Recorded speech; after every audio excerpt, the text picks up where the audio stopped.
On passe cette fois à la deuxième partie de ce journal avec notre invité François Jolivet qui dresse le bilan de ses 1 an de mandat en tant que député de l'Indre à l'Assemblée nationale.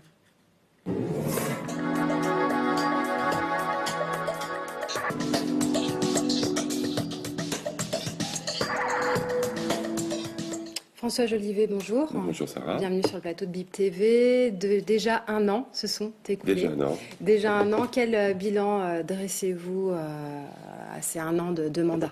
Alors d'abord, c'est une expérience qui est assez exceptionnelle, parce qu'en fait, devenir parlementaire, c'est d'avoir la possibilité de penser les choses en grand et d'essayer d'apporter tout ce que l'on sait du terrain, on va dire, dans la haute administration et auprès des ministres. Donc je ne regrette pas d'avoir été élu, et mon combat a été pas simple, parce qu'en fait pour moi ça a été beaucoup de changements. D'abord j'ai abandonné mon travail, je n'avais jamais vécu de la politique, donc c'est quelque chose de nouveau pour moi, puisque là j'en vis, parce que c'était incompatible avec mes fonctions.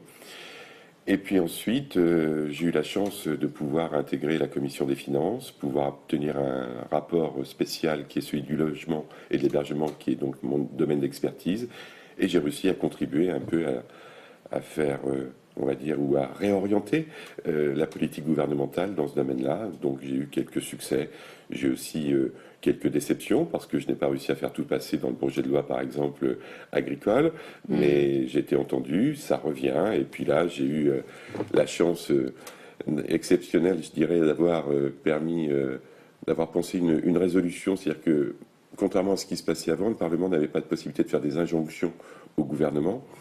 Et ce qu'on appelle le printemps d'évaluation, le Parlement a désormais maintenant un pouvoir de contrôle et d'action sur on va dire, le contrôle il a toujours eu, mais l'action opérationnelle il avait beaucoup moins eu. Et là, dans mon domaine d'expertise toujours, j'ai demandé au gouvernement, et ça a été adopté presque à l'unanimité, que plutôt que d'agréer des logements sociaux, tout ça est très technique, il valait mieux dire aux gens, et de les compter, ces agréments, il valait mieux dire aux gens le nombre de logements sociaux qui étaient livrés, c'était beaucoup mieux, parce on a pu se rendre compte que lorsqu'on demandait à l'État combien il avait eu de logements sociaux livrés l'année en 2017, par exemple, il était incapable de le dire. Alors, comment vous avez procédé justement pour avoir toutes ces informations? Eh bien là, on auditionne les services de l'État, on auditionne, j'avais pris 2 régions test, la région Île-de-France, qui est la plus emblématique dans le domaine du logement social, et la région Centre-Val de Loire, et on s'aperçoit que le directeur régional ne sait pas répondre aux questions, et qui dit ben moi j'attends des solutions, ça fait 8 ans que je demande des choses sur le sujet, je n'arrive pas à les avoir. Et au directeur de la région Centre-Val de Loire, donc le DREAL, il dit moi j'arrive à savoir parce qu'on est plus petit qu'en Île-de-France, donc on s'appelle plus et on se coordonne un peu plus, mais tous les deux ont pu dire que c'était tout de même, je me permets de ce mot-là, le grand bordel. Et en fait, pourquoi les services de l'État ont toujours, ou même les gouvernements ou les ministres, ont toujours voulu compter les agréments? Les agréments, c'est les autorisations de construire, quelque part, de logement social. Pas les permis de construire, les autorisations d'en faire. Mais c'est beaucoup plus facile de dire j'ai agréé 113 000 logements, plutôt que de dire qu'on en a livré que 16 000. Et en matière de communication, les pouvoirs politiques, je pense pas celui-ci, en tout cas je ne l'ai pas pris en flagrant délit, mais aiment bien annoncer de grands chiffres pour marquer leur réussite. Et puis les gens sur le terrain, ils se rendent compte que rien ne change. Et ce décalage dans le domaine du logement, qui est mon domaine d'expertise, que j'avais pu ressentir, j'ai considéré que ce n'était pas convenable. Et donc, depuis 8 jours, l'État informe, enfin les ministres demandent à leur administration, dans le domaine du logement, de dire est-ce que vous pourriez me dire combien il y a eu de logements réhabilités, combien il y a eu de construits, combien il y a eu de PLAI, des plus, des PLS, parce que ce sont des mots qu'on entend maintenant un peu partout. Et là... c'est le monde du silence. C'est une info importante quand même. C'est une information très importante. Pour la population. Pour la population, et notamment celle d'Île-de-France. Alors pour l'Indre, c'est moins important parce qu'il y a tellement peu d'agréments qu'on sait tout de suite ceux qui ne sont pas faits. Tout à fait. Mais en Île-de-France, en fait, on ment aux gens. Et d'ailleurs, le rapport d'exécution de la loi de finances 2017 dit il y a eu 113 000 logements construits. Non. Agréé, autorisé. Et le temps du logement est long, vous savez, vous avez la possibilité de faire et la livraison. C'est effrayant. Et je pense que ça, c'est un vrai apport, en revanche, de cette nouvelle majorité, parce qu'en fait, le but du jeu, c'est de redonner du pouvoir de contrôle des parlementaires sur le gouvernement. C'est pas un exercice facile. On a très peu de collaborateurs. Moi, je peux agir dans ce domaine-là parce que c'est mon domaine d'expertise. Mais l'idée, vous savez, on dit il ne faut pas réduire le nombre de députés, mais le but du jeu, c'est d'en réduire et de leur donner la possibilité d'avoir plus de collaborateurs afin de peser sur le contrôle. Et aujourd'hui, on a une administration, vous savez, qui est pas toujours très contrôlée par le pouvoir politique.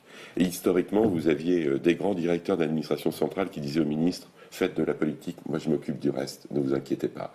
Et puis ça, c'était du côté de l'exécutif. Puis après, du côté du Parlement, c'était, écoutez, messieurs les parlementaires, allez donc dans vos circonscriptions, et puis d'abord vous avez plusieurs mandats, exécutez bien votre mandat de maire, c'est ce qui va vous permettre de vous ancrer dans le territoire, et puis c'est pas la peine de contrôler le gouvernement, puisque moi je suis votre représentant et nous sommes dans la même majorité, faites-moi confiance. Eh bien ça c'est fini.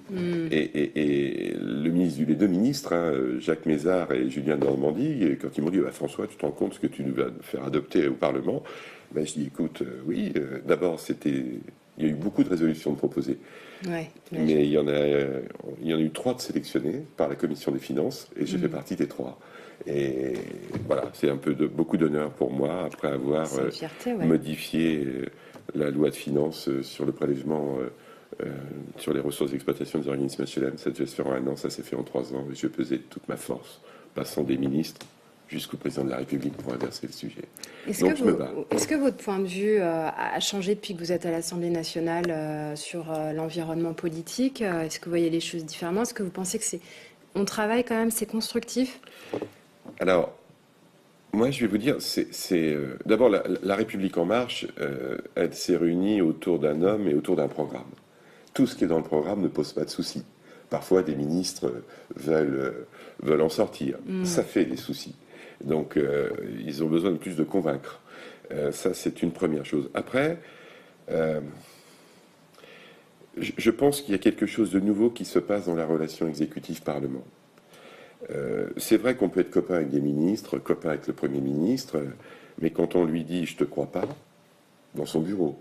Ça sert à rien d'être frondeur en faisant la une des journaux ou les 4 colonnes de l'Assemblée nationale. Parce que quand on pèse comme ça, on ne pèse pas. On devient un adversaire pour l'exécutif. Par contre, quand on fait le Sherpa et qu'on accepte d'aller les voir dans leur bureau en leur disant « ben voilà, ton administration, elle te dit ça, mais nous, on ne la croit pas ». Parce que vous savez, les ministres sont des gens qui sont très sollicités d'ailleurs par la presse, très sollicités par leur environnement international, très sollicités par le président de la République, donc ils sont obligés de faire confiance. Et quelque part, le parlementaire, c'est celui qui dit « Attends, on te dit ça ?» Oui, c'est un point de vue. Il y en a d'autres. Et aujourd'hui, c'est d'essayer... Et je pense qu'on a une bonne écoute sur « il y en a d'autres ». Alors, il faut convaincre. Vous savez, une administration, et surtout une haute administration, quand ça redescend vers elle, elle n'aime pas beaucoup. Parce qu'elle explique au ministre que c'est une fausse bonne idée. Et que la bonne idée, c'est la sienne. Parce que c'est elle qui incarne la continuité de l'État. Enfin, le ministre, il change. Vous savez, il y a eu 16 ministres des Finances en 17 ans. En moyenne. Donc, elle incarne la continuité. Même si elle fait 2200 milliards d'euros de dette, par ailleurs. La concernant, si c'est l'administration des Finances. Et donc le ministre fait confiance. Et puis c'est pas son domaine d'expertise, forcément, le logement. Jacques Mézard, c'était pas son domaine d'expertise, Julien Normandie non plus. Voilà, les jeux d'acteurs sont complexes. Mais par contre, ils ont une faculté d'écoute. Et cette faculté d'écoute, je pense qu'elle est assez nouvelle. Et c'est compliqué, dans tous les ministères c'est compliqué, mais les parlementaires commencent à exister. Et puis vous savez, on a été bizuté la première année, c'était notre première loi de finances, donc moi j'ai résisté. La presse avait dit, la presse écrite a dit que je suis passé d'un statut de député carbonisé à héros. Alors on va dire, carbonisé a entendu. Et héros, c'est plutôt Beltrame. Ou héros au Parlement, c'est ce que me disent mes copains. Mais aujourd'hui, ce qu'il faut retenir, c'est que vous avez des gens qui sont engagés au Parlement et qui savent qu'ils ne vivront pas de la politique toute leur vie. Et qui sont pas prêts à tout et prêts à tout accepter pour rester. Et même pour avoir une investiture. Et ça, c'est très nouveau. Ça, c'est très nouveau. Dernière chose, dernier point, très rapidement, vous avez d'autres objectifs pour les prochaines années? D'autres, des chantiers?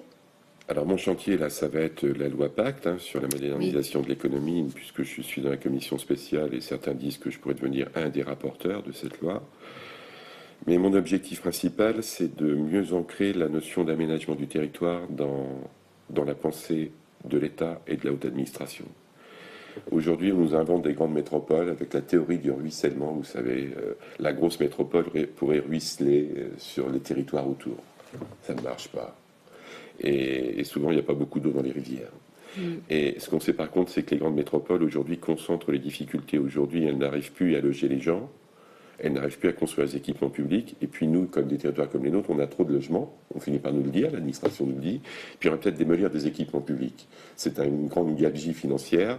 Et par ailleurs, quand vous interrogez les Français, les 25-40 qui sont dans ces métropoles, ils veulent tous en partir. Et puis on a le très haut débit chez nous qui arrive. Et le très haut débit, c'est ce qui rapproche tout ce qui est loin. Et je pense qu'on a quelque chose à saisir. Après, il faut absolument que dans le domaine de la santé, le domaine médical, on aurait pu parler de l'hôpital du Blanc, enfin l'établissement du Blanc, de l'hôpital de Châteauroux-le-Blanc maintenant, où je voyais le directeur hier de cabinet de la ministre, qui m'a confirmé qu'il n'y avait pas de volonté de fermer, mais ils sont en train d'en fermer partout, ou d'en suspendre partout.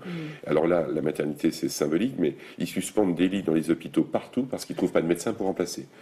Donc peut-être faudra-t-il s'habituer à ça, je reste prudent, j'espère que ça va réouvrir en septembre, et c'est le sens de mon combat, et j'espère le gagner, et si je le perds, de toute façon, sachez que depuis 15 ans, on n'a pas de politique de santé en matière médicale.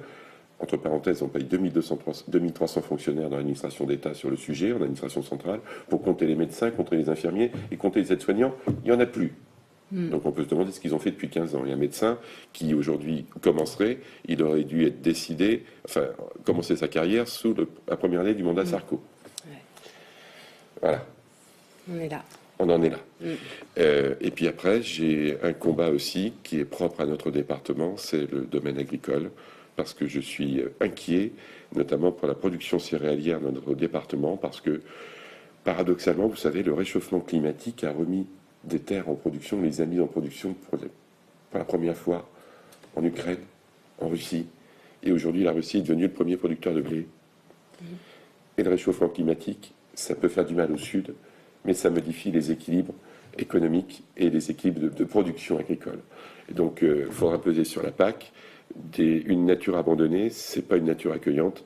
Et puis, je pense à tous ces gens qui aujourd'hui sont dans la moisson, qui ont plutôt, semble-t-il, en orge, des rendements corrects, on va dire ça comme ça, mais qui n'en connaissent toujours pas le prix, et peut-être qu'ils vont perdre de l'argent, et plus ils ont d'hectares, entre parenthèses, et plus ils en perdent.